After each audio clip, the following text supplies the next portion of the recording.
பூதநாதிகளை பகவான் நடிச்சார்ல, அதுக்கு பிறகு என்ன நடந்தது இது யாரும் சொல்லல. ஆனா அகிலத்திரண்டு சொல்லும். பகவான் நாராயணன் அந்த கிருஷ்ணனாக இருந்த அவதாரத்தை முடித்துவிட்டு அரிகோண மாமலை அயோத அமிர்த நிலையில ஒரு பண்டார வேஷம் போட்டு இருக்கிறார். அங்கே 7 கன்னிமார்கள் நீராட சப்தமாக வர்ற நேரத்துல நாராயணன் ஒரு பண்டார வடிவத்திலிருந்து கேட்கிறாரு, என்ன தினம்தோறும் இந்த ஏவலை அந்த கைலவாள் ஈசனுக்கு தானே செய்கிறீர்கள்? ஆமா, இந்த ஒரே ஒரு நாள் மட்டும் அந்த பணிவிடையை இந்த பண்டார கிழவனுக்கு செய்கிறேன். நாராயணன் ஒரு பண்டார படத்தை கேட்கிறார். சிவனுக்கு தானே பணி செய்யற, எனக்கு செய்யப்படாதானே கேட்கிறேன். உங்களையும் கேப்பா, என்னைக்கும் கோயிலுக்கு போற? ஆமாக்கா, கஷ்டம் தாங்க முடியும்.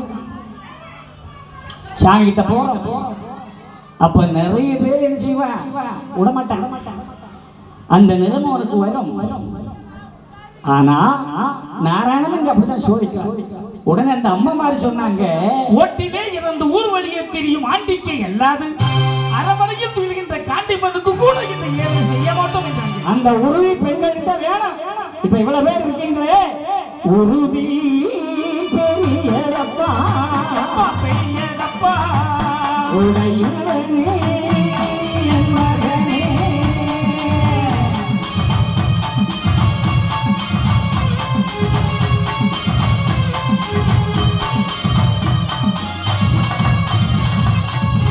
ஒரே தெய்வத்தை வணங்குற நீ அதிலே சரியா இருக்கும். நேரத்துக்கு நேரம் இடத்துக்கு இடம் மாற்றப்படாது. சாமின்னா சாமி தான். இந்துவா இருந்தனா இந்த உலகத்துல எதையும் போக மாட்டேன்னு நம்பிக்கை நமக்கு வேணும். அதுக்கு தான் இந்த கதையை சொல்றோம்.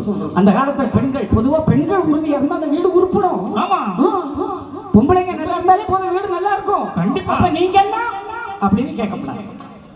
இல்ல நீ கேட்ப, அதனாலதான் நான் ரெண்டையுமே நானே சொல்லிட்டேன். உண்டா ஐயா, ஒரு பெண் எப்படி இருக்கணுமா நான் சொல்லல, அகிலத்தட்டு சொல்லுது. அரசன்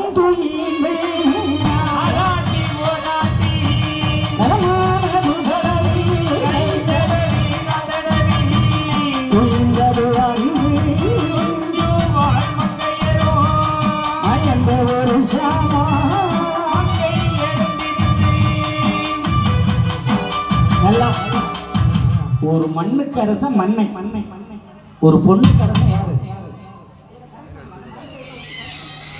ஒரு பொண்ணுக்கு அரசன் யாரு? ஏமா கல்யாணம் அம்மா மாற உங்க அரசன் யாரு? யாரு? டெபாசிட்டே இல்லை போச்சு. இவங்களை நம்பி எலெக்ஷன்ல நின்னீங்கன்னு வைங்க, கோவிந்தா கோவிந்தா. அரசன் ஏட்டா உங்க அரசன் யாரு? உங்க அரசன் யாரு? ஆரையா அரசன்?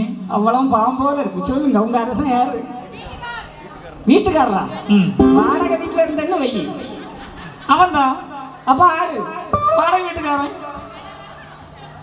ஏட்டா சொன்ன சரியா சொல்லு. வீட்டுக்காரனா வாடகை வீட்டுல இருப்போம். அப்போ அவனு சொல்ல முடியுமா? அப்பா யாரு? உன் அரசன் யாரு? தமிழ்ல நிறைய வார்த்தை இருக்கு, சொல்லு. கணவன். அம்மா அம்மா கைய தட்டையா, கைய தட்டு. அதைய கணவன். இப்பதான் உங்களுக்கு கொஞ்சம் ஓட்டு கிடைச்சு. ஆம், பெரிய கணவன் குப்பியை போட்டு கிடப்பான் கணவன். அதுதானக்கா.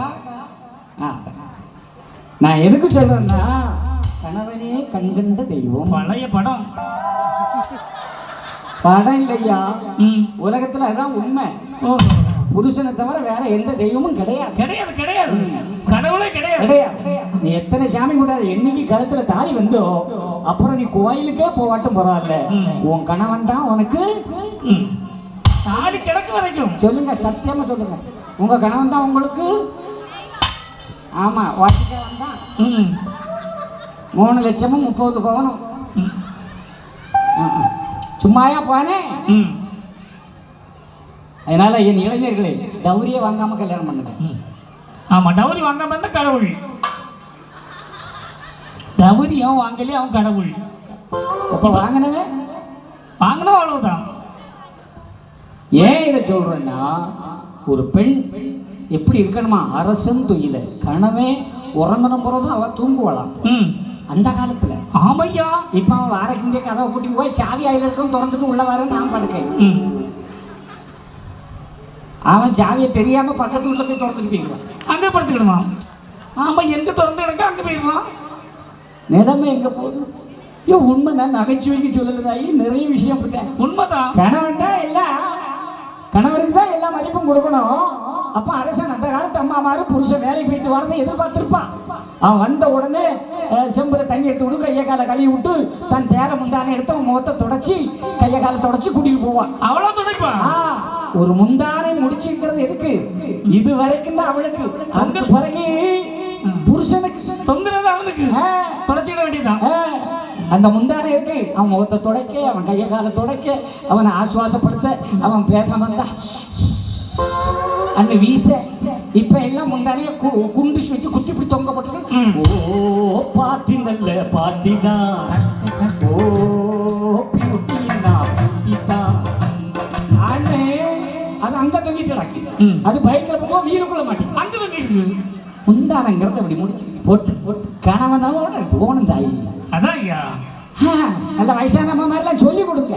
ஆமா, நைட்டி போட்டு எதை துடைப்பா? அப்பா மூஞ்சியை விட்டு செவரில் வச்சு உரசு போகும். அவன் உரசிக்கணும், அவன் வேற. ஆனா இப்ப அப்படித்தான் ஐயா, ஒரு தலையணை உரைய கிழிச்சு தொங்க போட்டுக்கிட்டு. அது நைட்டி வந்து நைட்டுக்கு மட்டும்தான். ஆமா, இப்ப பைப்பில் தண்ணி எடுக்கும் போது அந்த உரையோட தான் வந்தது. என்ன செய்யறது? அதான் யோசிச்சு பாருங்க. ஒரு துண்டாவது போடுது, அதுவும் போடாது. ஏட்டி என்ன நைட்டோட நாகரிக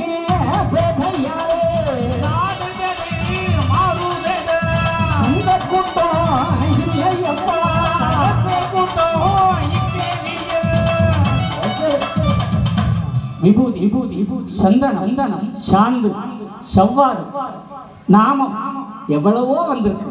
அதை நெத்தில வச்சோம். ஆனா நம்ம ஆள் இப்ப அதெல்லாம் விட்டுட்டு ஒரு கவரை வாங்கி கிழிச்சு ஒட்டிட்டு போயிடும். இந்துக்கள் ஸ்டிக்கர் போட்டு ஒட்டக்கூடாது. இந்துல இருக்கிற மக்கள் ஒன்று விபூதி பூசும், இல்லை சந்தனம் பூசும், இல்லை சாந்து போட்டு வை, அதை வைக்கணும், குங்குமம் வை.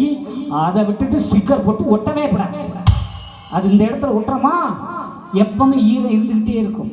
இந்த இடம் ஈரமா இருந்துன்னு வை, ஒருதலை குத்து வரும், கோபம் வரும். நீ ஏதாவது பேசினா புருஷனு கூட பார்க்கும்போது கையில் இருக்க தூக்கி இறஞ்சிருவான். அது காரணம் என்ன? ஸ்டிக்கர் போட்டுதான். எவன் கொண்டாட்டி எல்லாம் கையை தூக்கி இறையாலோ உடனே ஸ்டிக்கர் போட்டா தூக்கி சாக்கடையில் போடும். உண்மையான இந்து தர்ம சகோதரிகளை உடனே தூக்கி தூர போடுங்க. இப்பவுமே எடுத்தாச்சு.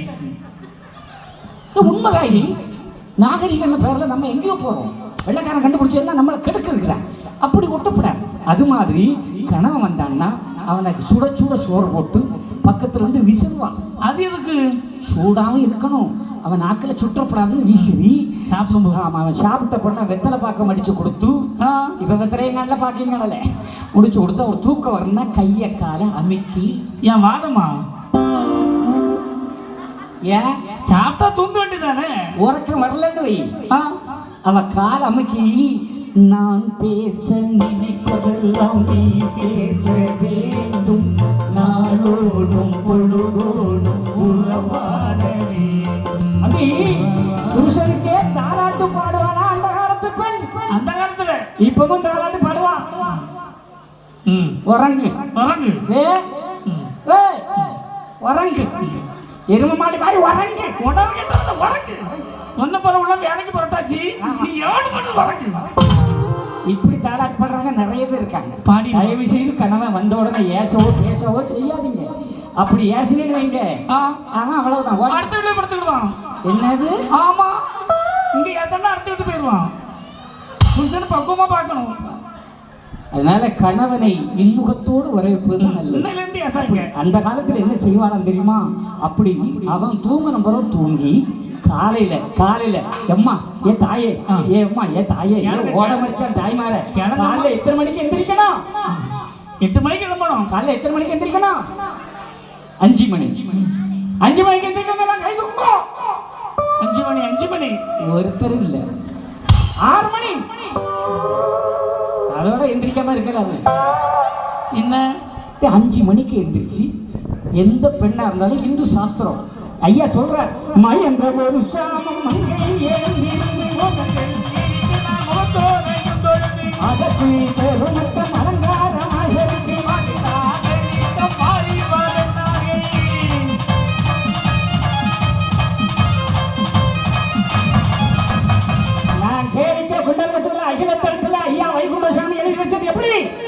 காலையில பிரம்ம முகூர்த்தத்தை 4 மணில இருந்து 6 மணிக்குள்ள எந்திரிக்கும்.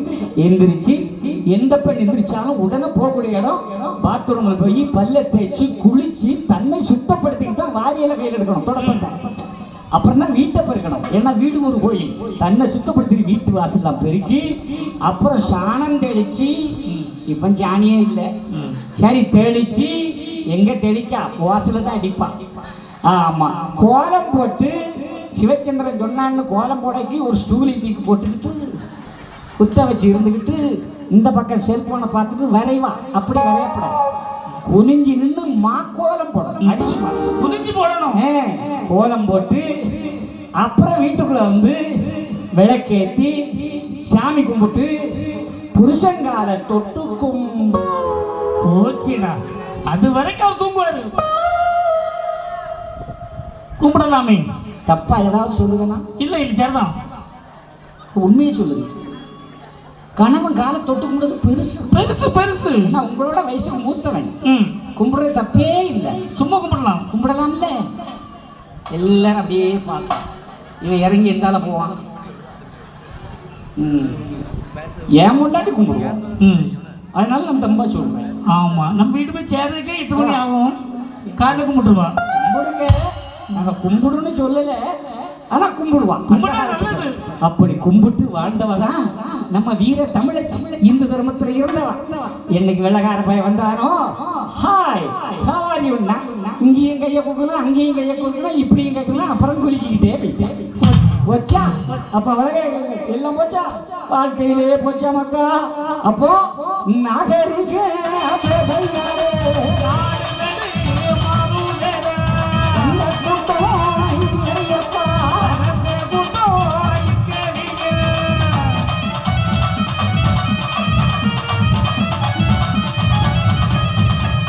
சொன்னதெல்லாம் முடிஞ்சா நாளையில இருந்து செய்யுங்க.